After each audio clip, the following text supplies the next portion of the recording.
Oi, gente. Cláudio Marcolino, canal Dicas de Xadrez. Tudo bem? Como foram de carnaval? Eu aqui, quarta-feira de cinzas, gravando para vocês. Antes da gente entrar no nosso assunto de hoje, aí, que é continuidade lá do material do GM Davorin Kuliasevic, queria falar duas coisas rápidas aqui. Uma é agradecer ao GM Krikor, que na live da segunda-feira passada dele, ele citou o nosso canal, fez um merchan. Cricão, tô devendo o chopp. Obrigado, tá?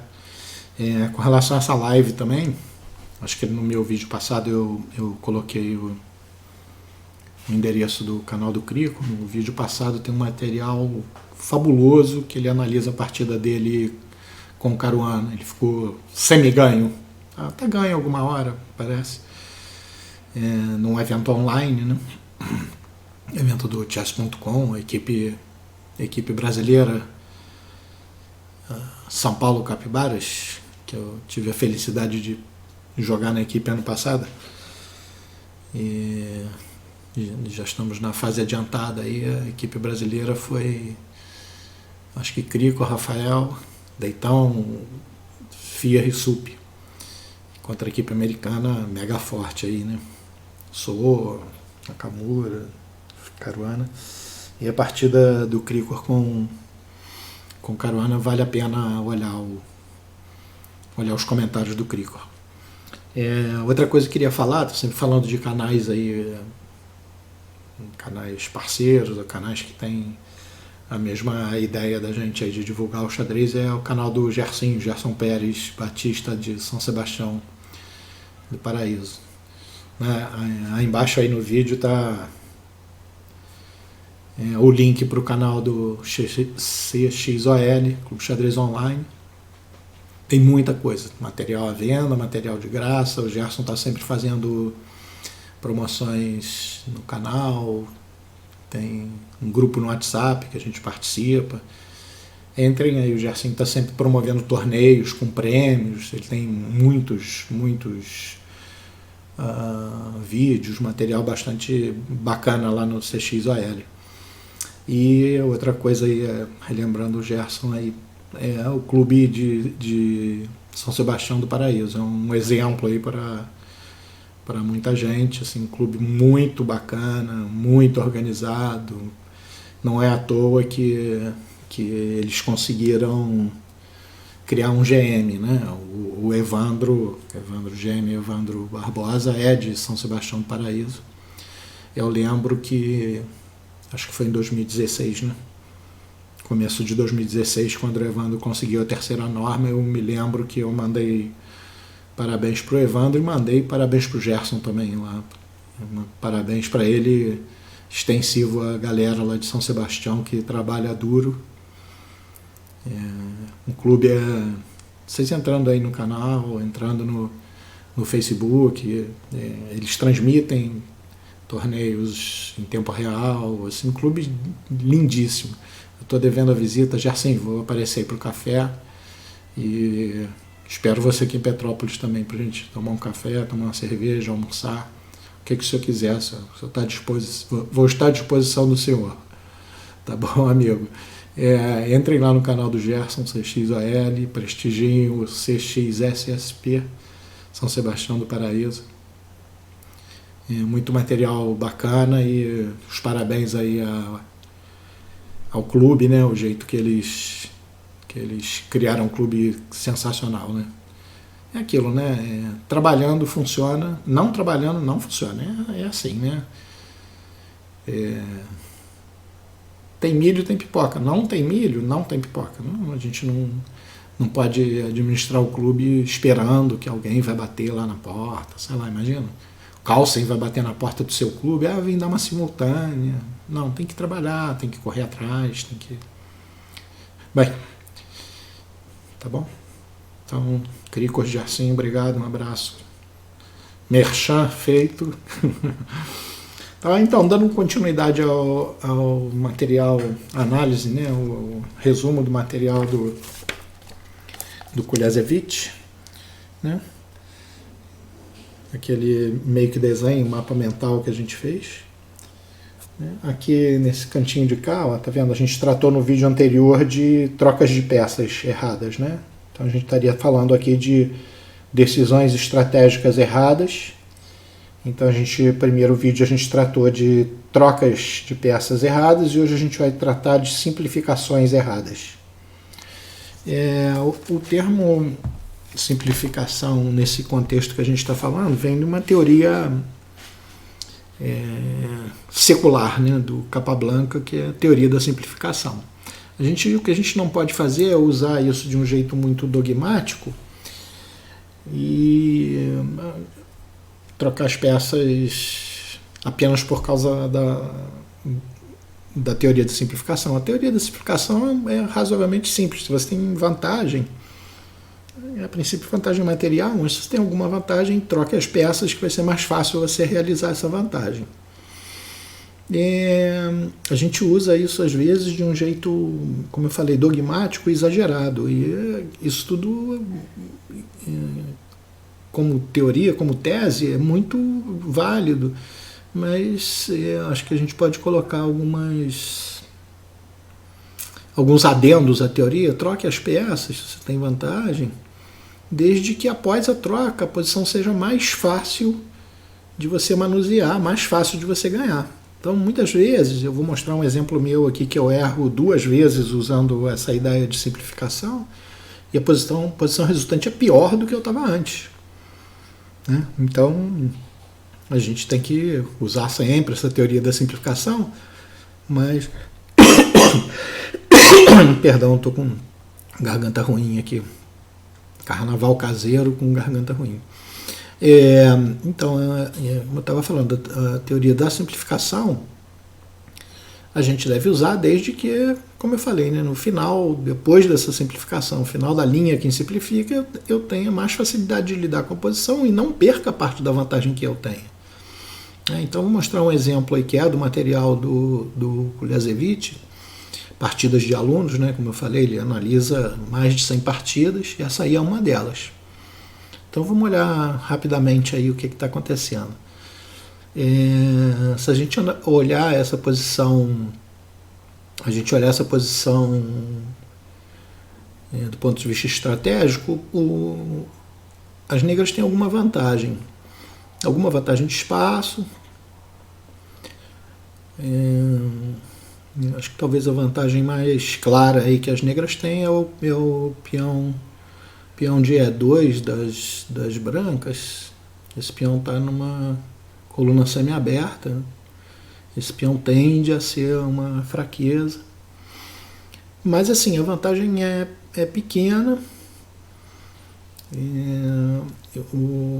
O jogador das pretas, um dos alunos lá do Kuliasevich, escolhe um jeito errado de simplificar, né? O cara simplifica de um jeito ruim. A ideia do lance do cara, as brancas têm uma possibilidade interessante que seria instalar um cavalo em C5. Instalar o cavalo em C5, melhorando um pouquinho a questão do espaço que o branco está um pouco comprimido. E aí o cara quer evitar essa entrada do cavalo em C5. Ele poderia evitar jogando torre A5. Isso era uma ideia, é uma das sugestões do Kuliasevich para o aluno, e a outra é ele jogar pela atividade. Jogar, por exemplo, com G5.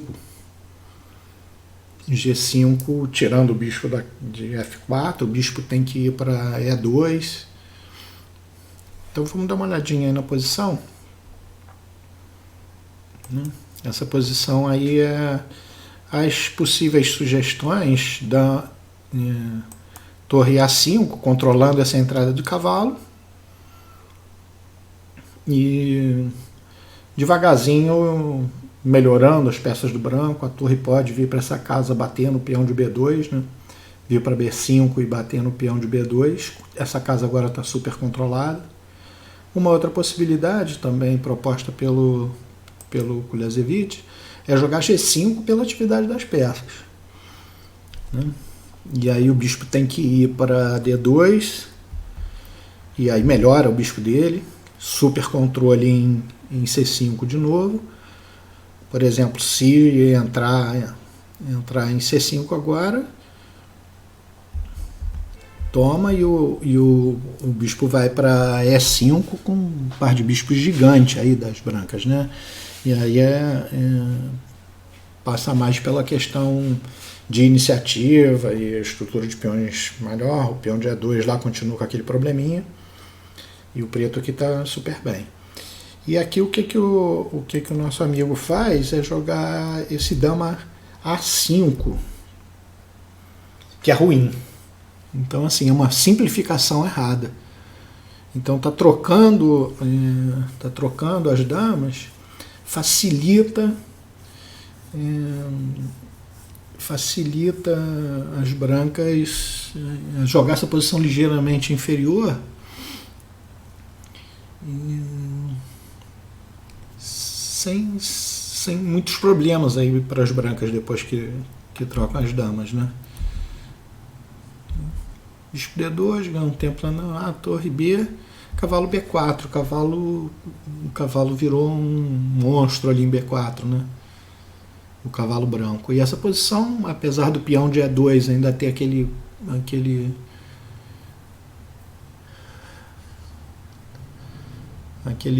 demérito lá de estar numa coluna semiaberta, certa debilidade, aqui é praticamente igual. O preto ainda tem uma vantagenzinha, né? A estrutura melhor e tal, mas aqui é difícil explorar, né? Então percebe, compara essa posição com essa daqui, jogando aquelas linhas que o Kuliasevich sugeriu, o G5, por exemplo, bota o bicho para trás e começa a andar com as peças.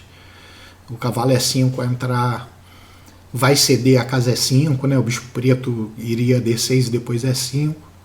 Então, quando joga dama E5, é uma simplificação que favorece ao branco. Então, percebe aquilo que eu falei.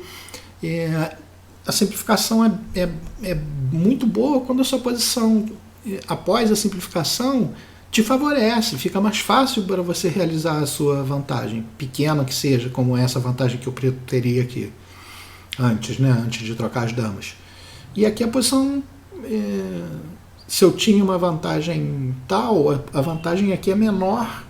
Nesse momento aí que está no diagrama de vocês, a vantagem é menor do que a vantagem que as negras tinham com a dama no tabuleiro. Então esse tipo é um erro comum que a gente deve levar em consideração o tempo todo. Eu gosto, como exemplo, bastante da partida que eu joguei vou mostrar para vocês agora, a partida que eu tô de brancas, deixa eu botar aqui pro meu. A partida que eu joguei no Campeonato Brasileiro Amador do ano passado, contra o Bruno Baldassi, que é um jogador lá de São Paulo. Acho que sim. Então, ele conduziu a abertura, jogou uma defesa Grunfeld com alguns lances estranhos e acabou que eu ganhei uma qualidade, né? Pessoal mais iniciante, uma qualidade é quando a gente ganha uma torre por uma peça menor. Então, eu dei um bispo a um cavalo para conseguir uma torre. E, além disso, eu tenho aqui uma atividade de peças muito grande, né? O bispo dele lá de B7, né? O bispo das Casas Brancas, né? O bispo que está aqui onde eu estou com o cursor. Esse bispo está sem muitas casas por enquanto, né? Ele teria que abrir e jogar C5 e tal. E essa posição aqui é uma posição que eu tô ganho aqui, né? Assim, vantagem material, estrutura melhor, peças mais coordenadas, peças desenvolvidas. E aí é que eu jogo um lance, de novo, com aquela ideia de simplificar, mas aí a gente olha a posição depois, é melhor ou pior. Eu escolho uma linha que troca peças, simplifica. A gente tem essa ideia, né, de que eu estou trocando peças, está melhorando, mas não estou aqui em uma posição de... assim, as pretas têm muita dificuldade de prosseguir aqui, né? Assim, não tem plano eficiente. E aí eu jogo esse absurdo aqui, bispo por F6. Pô, isso aí não... Que simplificação é essa? Perdão de novo. Então, na verdade, é o que eu tô jogando esse bispo F6 para depois ter cavalo G5 cheque e eu tomar o peão de E6. Mas aqui eu tenho jeitos muito mais eficientes de seguir sem dar o meu super bispo de casas pretas, sabe? É um fator, vamos dizer assim, amarrador, entupidor da posição do Bruno, é a presença desse bispo de casas pretas, né? O bispo de casas brancas dele não joga, o bispo de casas pretas é melhor. Quando eu tiro o meu bispo de casas pretas, eu estou dando força ao bispo dele de casas pretas, que eu tenho menos controle das casas pretas. Vejam Zurich 53, né? Estudo dos clássicos, Szabo e Geller, partida número 1, onde o Bronstein explica aí em que consistem as fraquezas das casas brancas e pretas. Então aqui eu escolho o bispo F6, é um lance inferior. Né? Aqui eu jogo o bispo B3. Eu estou melhorando o meu bispo. Percebe que a posição do meu adversário é toda ele está se segurando para as coisas não caírem imediatamente. Aqui eu posso seguir logo depois com torre C1 e o cavalo de E4, né? Jogar essa torre aqui em C1, controlando essa casa, e tem mais uma casa ótima aí para o meu cavalo, né? É muito difícil o preto se segurar, como eu falei. E essa troca aqui pode ser jogada mais para frente, com o peão de E6 está débil. E aí quando eu jogo... Bom, então vocês estão vendo essa posição, né? Guardem essa posição, ou voltem o vídeo, sei lá. Se quiser eu mando a partida para vocês também. Então olha essa posição, tá? Aqui eu estou todo ativo, né? E a posição resultante, que é depois de bispo F6, estou trocando meu super bispo para simplificar e ganhar um peão. Ganhei o peão. E aí seguiu torre E4, que parece bom. Tirou e tal. Torre de D1. E o bispo voltou para ali. Percebe que agora ele já tem um pouquinho de espaço lá, né, assim, área interna como o Loureiro costumava dizer quando a gente estudava, né? A defesa interna melhorou. Continua perdido. As brancas têm vantagem grande aqui. Eu tô ganho nessa posição, mas percebe que agora ele já tem uma areazinha de manobra. O rei já pode esconder. Olha a diferença para isso aqui. Ó. Aqui ele está todo empanturrado e eu estou cheio de liberdade. Quando eu jogo o bispo B3, olha só, o bispo já está na diagonal, que o rei está, um raio-x aqui, tem um raio-x da torre com a dama. O bispo que eu joguei fora está cravando a dama. Então essa uma posição de dominação. Né? Assim, ele não tem planos aqui. Como eu falei, eu posso seguir com torre C1. Desculpa, gente. Posso seguir com torre C1 controlando a casa C5, é mais um role, né? Mais uma casa que não pode ser defendida por peão, que eu posso dar moradia para o resto da vida para o meu cavalo. Ele não tem como manobrar para impedir essa entrada, o cavalo não pode sair, está cravado, o bispo não tem casas boas, essa posição. E quando eu jogo essa coisa toda aí, aqui melhorou um pouco para ele, né? Então esse primeiro exemplo aí da minha partida, como eu simplifiquei para ganhar um peão e eu piorei minha posição. A outra posição era mais fácil de eu realizar. Tô ganho, ainda tenho vantagem no material, tal. E aqui eu tiro o cavalo, mais trocas, mas assim, ele tem um par de bispos eficiente, né? Trocou aqui, e aí ele joga um lance que não é bom, que é esse bispo B2. Aqui talvez fosse melhor segurar as coisas aí um pouquinho. Bom, ele viu o peão. E aqui está o momento da simplificação bizonha que eu joguei. Isso aqui eu joguei no toque. Isso aqui eu olhei, bispo B2 não deve ser bom porque eu troco as damas e vou ganhar com mais facilidade. Não é verdade. Vocês vão ver aí, continuo ganho e tudo. Mas aqui é simples, gente. Aqui é o seguinte, eu posso jogar dama B8, por exemplo, cravando o bispo, ele tem que jogar, parece que dama D7,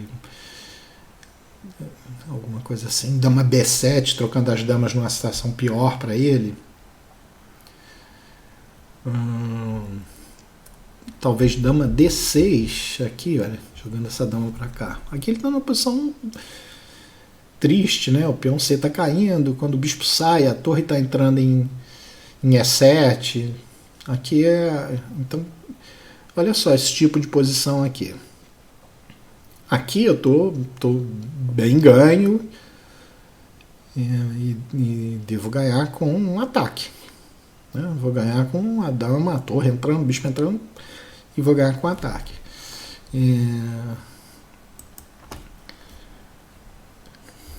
Uma certa ansiedade de simplificar as coisas, eu joguei no toque. Esse lance aqui eu não pensei nem 3 segundos. Troquei as damas, facilitou, não facilitou. Continuo ganho, mas percebe como a posição resultante eu vou ter que... Olha só. Tudo bem, vai cair o peão em C6, mas assim, o par de bispos do cara é superativo. O bispo dele que estava lá em B7, né? O bispo que estava aqui fianquetado, parece um bispo de semislava, né? Um bispo que fica atrás dos peões, não consigo jogar C5, não consigo fazer a ruptura, mas o bispo vai aparecer em outra diagonal e eu vou ter alguma dificuldade, não sei se eu joguei bem o restante da partida, acho que não. Mas assim, continuo ganho? Continuo, mas olha as dificuldades que eu vou passar por causa de uma simplificação errada. Tocou a minha torre E3, eu começo a fazer uns lances que eu também não sei se são os melhores, o tempo subiu, e ele tem uma maioria na ala da dama. O meu rei está fora de jogo, e esse cheque aí não sei se serve para muita coisa, afinal de contas estou melhorando o rei dele. E aí ataca o bispo. O bispo agora vem para uma diagonal bacana. E aí ele pode fazer um peão passado na ala da dama. E eu comecei a falar, cara, que jumentice que eu fiz, né? Com as damas, eu que estava com a bola. Gente, insisto, eu acho que continuo ganho e tal, mas assim, olha que dificuldade agora, né? Então, olha os bispos passivos lá para trás, é a mesma partida. Então, assim, simplificações ruins, como diz o Kuliasevich. E aí as coisas já não são tão claras, né? Joga o torre cheque, o rei dele melhora, agora começa a chatear, talvez com a entrada de rei em H, né? Rei H4 aqui batendo no meu peão, os bispos na diagonal. É óbvio que tem que ser um pouco mais concreto, né? Mas a gente jogando com partidas de 1 hora, não lembro como era o controle, era 1 hora mais 30 segundos talvez, assim, o tempo aqui já talvez estivesse um pouco apertado, eu comecei a me ficar com um autonojo, sabe? Falei, cara, acho que eu andei bobeando bem aí. E fica claro, quando eu vou olhar a partida depois, é que eu estou simplificando dogmaticamente, simplificando sem levar em consideração se a posição depois da simplificação é melhor ou pior. Aqui eu estou claramente pior do que eu estava se não tivesse trocado as damas. Acho que eu continuo ganho, tá tudo certo, mas assim, é mais difícil de bater o martelo aqui, tá? E aí torre 7, ataca os 2 peões, e aí astutamente o Bruno, meu adversário lá, larga o peão de H, com a ideia de fazer um passado de pressa aqui. Eu tomo e o peão vai correr. E aqui eu paro e tenho que calcular bastante. Aqui, caraca, e agora? O que vai acontecer? Vou ter que devolver a qualidade para jogar um final de bispos, com peão a mais, e o rei dele tá melhor, você começa o tempo subir, você começa a não ver muita... E aqui eu acho que eu parei, tive que calcular direito e ver que eu tô ganho de novo, né? Quer dizer, tô ganho de novo. Nunca deixei de estar, eu acho, mas assim, percebe o risco que eu corri, os peões do cara estão correndo. E torre H, o peão está defendido, os dois peões estão defendidos. E aí ele joga rei H4. E eu acho que nesse momento que eu calculei um pouco mais seriamente aí para restabelecer a paz e não dá tempo dele tomar o peão de H3. E aí eu jogo bispo C6 e aqui eu tenho que naturalmente calcular o lance que ele joga, B3, ao final da linha a gente vai ver que acaba dando certo. Mas percebe como eu fui para uma posição pior do que eu estava. Então simplificar errado dá nisso. Vamos ver só a partida até o final. Olha ali o peão dele correndo B2 e B1. Bispo A4 é forçado e único, porque senão o peão vai correr. Acho que único, né? E aí rei H3, e aqui tem um truquezinho, né? Que é esse daqui, torre A3, e aí eu ganho a partida porque cai um dos bispos. Mas, e aqui ele abandonou, né? Cai com cheque e tal, e aí eu consigo... Deve ter alguma lutazinha ainda, mas acho que aqui essa é uma simplificação boa, eu vou transferir isso aí para um final com a qualidade a mais, restando um peão, acho que ganha com uma certa tranquilidade, dependendo do bispo que ele escolher para manter. Mas percebe como que eu sofri, no mínimo psicologicamente, ainda que eu esteja ganho e tal, mas psicologicamente eu passei por momentos que eu não precisava. E se nessa posição aqui eu tivesse jogado dama D6, o jogo dele continua amarrado, a torre vai entrar em jogo rapidamente pela coluna E ou pela coluna D, jogando em E7, se o bispo voltar para defender, posso jogar em D, jogar torre dama D8. Assim, aqui a posição é bem fácil de ganhar, né? Assim, as peças vão... Mantendo as peças eu devo ganhar com ataque. Quando eu simplifico para essa posição, por exemplo, chega esse final aqui que, como eu falei para vocês, estou ganho, mas assim já corro alguns riscos e a questão psicológica, né? Eu vinha, isso foi na segunda rodada, eu vinha de uma derrota na primeira, depois de anos sem jogar, falei, realmente estou totalmente fora aí de sintonia com as coisas e escolhi uma linha muito ruim. Então, gente, esses são os exemplos de simplificação errada. Lembra disso quando você tiver uma posição desse tipo, lembra da teoria do Capablanca, mas com alguns adendos, né? Coloca, devo simplificar quando eu tenho vantagem material, mas a posição resultante, diferente da minha, a posição tem que ser mais fácil de eu ganhar do que se eu não trocar. No caso, a troca de dama é a maior simplificação possível, né? Troca de damas. Então aqui é um exemplo muito bom, apesar de ser exemplo de capivara, no caso eu, né? Então é um exemplo muito bom de mostrar que uma simplificação às cegas, no sentido sem analisar muito, como eu falei, eu joguei esse lance no toque, trocou as damas, já facilitou coisa nenhuma, né? Então dá pra gente perceber que eu tive que